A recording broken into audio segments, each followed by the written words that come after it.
영생교와 성녀 미나의 이야기.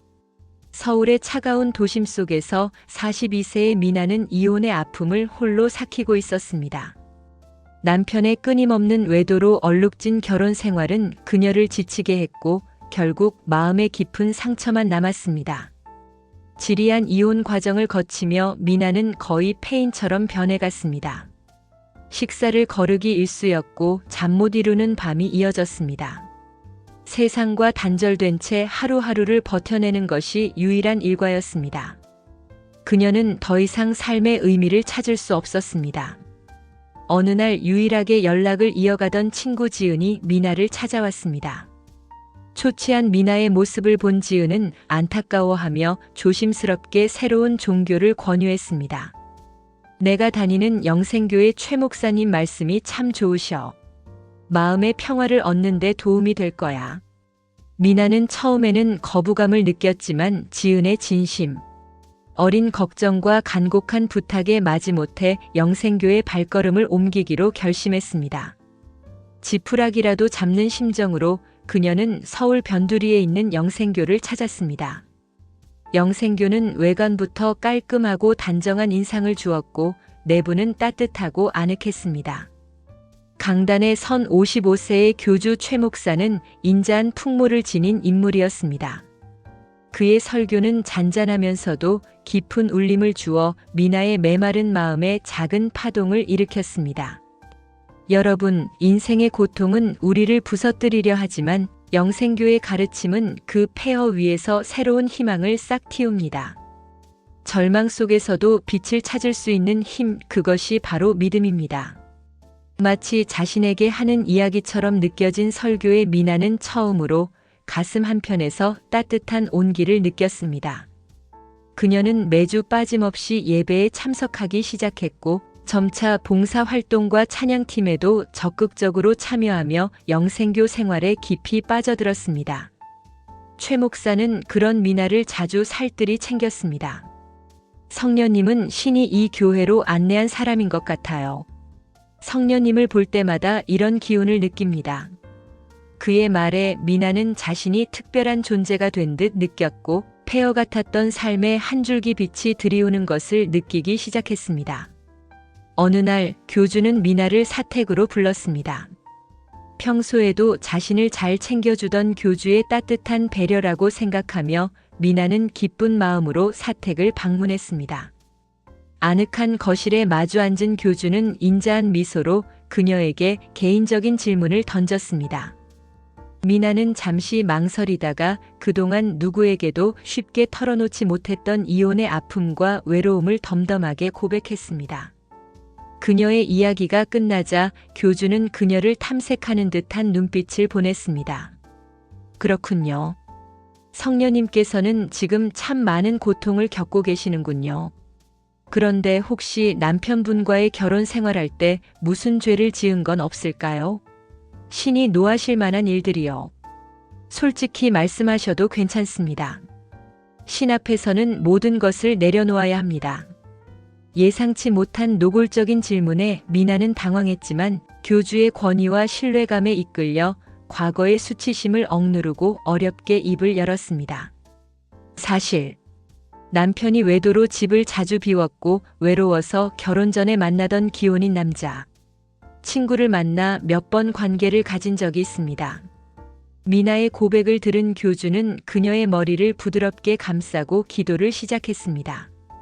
그의 목소리에는 알 수 없는 압력이 실려 있었습니다.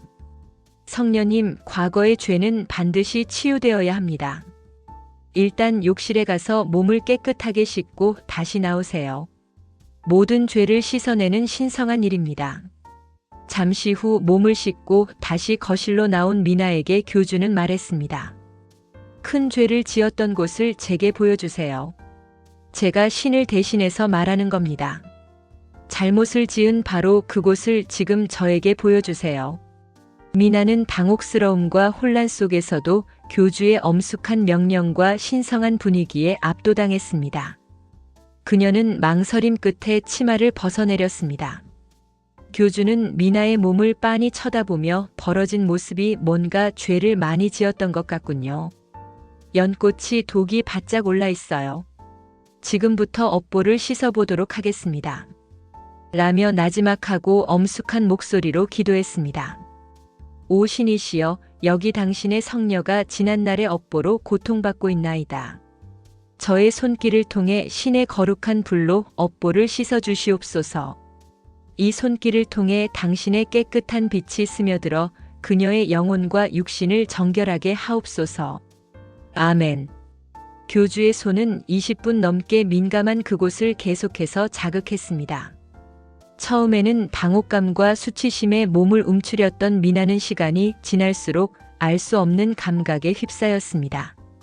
머릿속은 혼란스러웠지만 몸은 솔직하게 반응했고 결국 참을 수 없는 흥분의 신음소리를 내기 시작했습니다.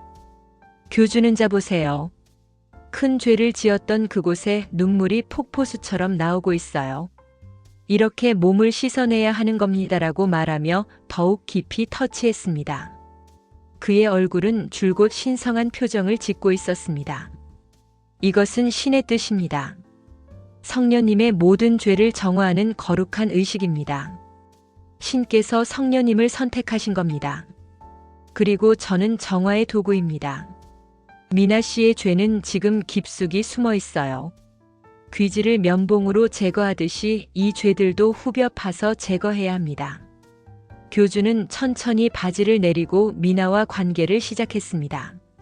미나는 혼란 속에서도 이 모든 것이 정화의 과정이며 신의 뜻이라는 교주의 말에 이끌려갔습니다.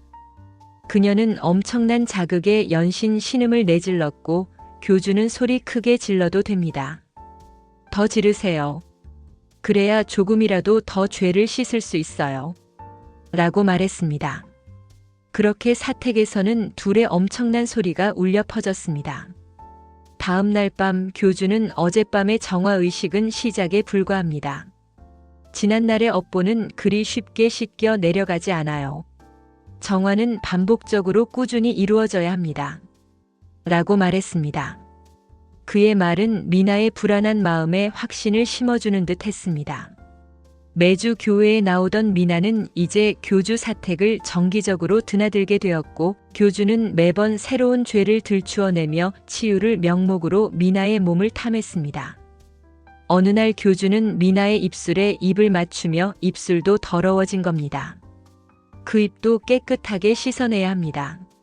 라고 속삭였고 잠시 후 자신의 소중한 것을 그녀의 입에 물렸습니다. 미나는 숨을 쉴 수조차 없었지만 이 모든 것이 정화라는 명분 아래 이루어지는 행위였습니다. 또 다른 날 교주는 고급 위스키를 가져와 미나의 몸에 들이부으며 악한 영들이 깃들지 못하도록 신의 거룩한 포도주로 이 몸을 깨끗이 씻어내나이다. 라고 말했습니다. 알코올의 강렬한 자극에 비명을 지를 뻔했지만 교주의 서늘한 시선에 입을 다물었습니다. 미나는 점차 교주의 말에 길들여지고 그의 요구에 순종적으로 따랐습니다. 교주는 그녀에게 영생교의 중요한 역할을 맡기며 성녀님은 신이 주신 특별한 능력을 발휘해야 합니다. 라고 말했습니다. 미나는 자신이 특별한 존재가 되었다는 착각에 빠져들었고 밤낮 없이 종교일에 매달리며 교주에게 더욱 의존하게 되었습니다. 그녀의 통장 잔고는 영생교에 헌금하며 빠르게 줄어들었지만 교주는 끊임없이 구원과 축복을 강조하며 더 많은 헌신을 요구했습니다. 가진 모든 것을 신께 바쳐야 비로소 진정한 구원을 얻을 수 있습니다. 미나는 교주의 비서 역할을 수행하면서 그의 추악한 비리를 목격하기 시작했습니다. 공사하지도 않은 내역에 거액의 세금 계산서가 끊기고 비자금으로 보이는 뭉칫돈이 오가는 것을 여러 번 보았습니다. 대규모 신축 종교시설 공사권을 빌미로 건설업체 관계자들이 교주와 은밀히 거래하는 현장을 직접 보았습니다. 교주가 1억 원짜리 시계를 아무렇지 않게 구매하는 모습에서 그녀는 그가 신의 종이 아닌 탐욕스러운 인간임을 직감했습니다. 미나는 교주의 탐욕스러운 대화와 비리 증거들을 자신의 휴대폰에 몰래 녹음했습니다. 손안의 휴대폰은 땀으로 축축했지만 그녀의 눈빛은 전에 없이 날카로워졌습니다. 미나는 교주의 치유에 중독되어 묘한 황홀감을 느끼고 있었지만 어느 날 교주 사택에서 서류 작업을 하던 중 또 다른 젊은 여성이 교주의 방으로 들어가는 것을 보았습니다. 잠시 후 방 안에서 흘러나오는 여인의 떨리는 목소리를 듣는 순간 미나는 자신이 교주에게 철저히 이용당했음을 직감했습니다. 나만 특별한 게 아니었어. 그저 그의 욕망을 채우는 수단이었을 뿐. 그날 저녁 그녀는 다시 사택을 찾아갔습니다. 창문 가까이 다가가자 안에서 흘러나오는 낯선 여인의 신음소리에 심장이 얼어붙었습니다. 자신이 겪었던 모든 치유가 교주의 추악한 욕망을 채우기 위한 도구였음을 확실히 깨달았습니다. 그녀는 그동안 교주에게 1억 원 가까이 헌금으로 바쳤습니다. 순수한 믿음과 구원에 대한 갈망이 한 명의 탐욕스러운 인간에게 철저히 유린당했다는 사실이 그녀를 절망의 나락으로 떨어뜨렸지만 마음속에는 끓어오르는 분노와 차가운 복수심이 자리 잡기 시작했습니다. 그녀는 조용히 숨겨둔 녹음기와 휴대폰을 꺼내 들었습니다. 이미 녹음된 교주의 비리 증거들은 그녀의 손안에서 차가운 복수의 불씨가 되었습니다. 더 이상 교주의 치유에 대한 환상은 없었습니다. 그녀는 밤낮으로 교주의 모든 행동을 주시하며 증거를 수집하기 시작했습니다. 교주의 컴퓨터와 교회 사무실의 서류들을 꼼꼼히 뒤져 비자금 장부, 불법적인 운영 자료 등을 확보했습니다. 그리고 결정적인 증거를 위해 교주가 사택을 비운 사이 그의 서재 책장 구석에 소형 카메라를 은밀하게 설치했습니다. 며칠 뒤 교주가 또 다른 젊은 여성 신도를 치유하는 관계 장면이 카메라에 고스란히 담겼습니다. 자신 외에 또 다른 피해자가 생겼다는 사실에 그녀는 치를 떨었습니다. 고립되었던 미나는 이제 세상과 다시 연결될 방법을 모색했습니다. 오랫동안 연락을 안 했던 친구 지은에게 조심스럽게 자신의 비참한 상황을 털어놓았고 증거를 어디에 제보해야 가장 효과적일지 고민했습니다. 모든 증거를 모으고 외부와의 접촉 가능성을 타진한 미나는 마침내 결단을 내렸습니다. 그녀의 손안에 들린 USB와 휴대폰 속에는 교주의 추악한 진실이 고스란히 담겨 있었습니다. 더 이상 망설일 이유가 없었습니다. 그녀는 떨리는 손으로 언론사의 문을 두드렸습니다. 미나의 용기 있는 제보는 걷잡을 수 없는 폭풍의 시작이었습니다. 며칠 후 유명 시사 고발 프로그램에서 검은 가면 뒤에 숨은 교주의 추악한 진실이라는 제목으로 대대적인 보도가 터져 나왔습니다. 미나가 몰래 녹화한 영상과 음성 파일, 그리고 횡령 증거 자료들이 전국으로 송출되는 순간 시청자들은 충격에 휩싸였습니다. 뉴스는 삽시간에 퍼져나갔고 교주는 긴급 체포되었습니다. 그의 위선적인 가면은 산산이 부서졌고 1억 원짜리 시계와 고급 외제차 등 모든 진실이 수면 위로 떠올랐습니다. 미나 또한 피해자이자 증인으로서 경찰 조사를 받아야 했지만 이번에는 더 이상 혼자가 아니었습니다. 언론과 사회단체 그리고 용기를 낸 다른 피해자들이 미나의 옆에 섰습니다. 그녀는 자신 외에도 수많은 여성 신도들이 교주에게 유사한 방식으로 착취당했다는 사실을 알게 되었습니다. 이는 그녀에게 더 큰 고통을 주었지만 동시에 연대감을 선사했습니다. 모든 것이 폭풍처럼 지나간 어느 날 미나는 홀로 낡은 방에 앉아 있었습니다. 교주를 향한 복수는 끝났지만 그녀의 싸움은 이제 막 시작된 것 같았습니다. 망가진 삶을 회복하고 잃어버린 자신을 찾아가는 길은 아직 멀고 험난했지만 미나는 더 이상 도망치지 않을 것이었습니다.